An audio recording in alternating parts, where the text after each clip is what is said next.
I'm here with Camilo, who's the founder of Herbasana, and he's going to tell us a little bit about how we built the company and also what they do here.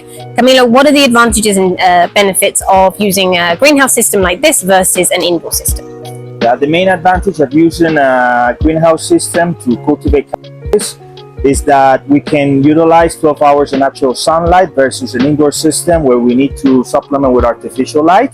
This leads to lower energy costs, and in the industry, energy costs are the main cost. Additional, in the greenhouse we have much more space, which means we can scale up our production yields, having more plants. And additionally, we use natural soil and its nutrients. We can have a better product. Excellent. And what about the disadvantages? The disadvantages in the greenhouse system is that we cannot entirely control the temperature and the humidity variables, and this can affect the cultivation. However, we'd have tools that can help us by using intraction and extraction systems and ventilation in order to keep our humidity at certain levels and temperatures as well.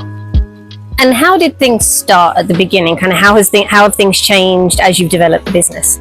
Well, it has been a big learning curve here in Herbasana, because at the beginning our greenhouse systems were not so much technological. We just had the greenhouses and the plants, but as time went on and we start to see the requirements that are needed in European markets, we needed to start to control as much as possible all the climate variables. So we start to add tools in sensors, ventilation, interaction system, extraction systems, more hygiene precautions in order to not get the plants contaminated with certain pests or plagues or microbiological things that are harmful for the product.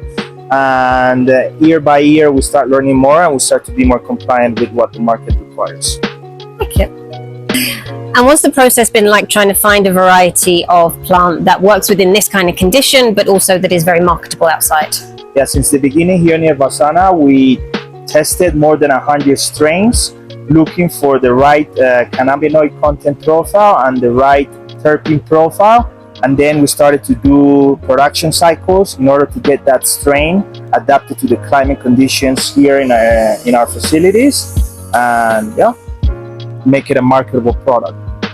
And after the long process of building the facilities and finding kind of the right strain, where is Herbasana now, and what are the next steps for the future? Right now, Herbasana is exporting its strain portfolio into the European markets. We are directly reaching patients in the German market in particular, which is the largest market in Europe right now.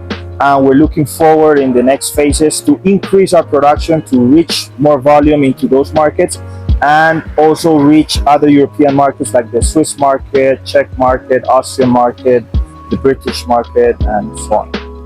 And is there anything you'd like to finish with and tell the people about the industry in Colombia? The cannabis industry in Colombia has gone through a lot of complexities. However, the companies that are left are the ones that are doing the right job. They're complying with what market requires, and we're excited to be part of it and see what the future holds for the cannabis industry.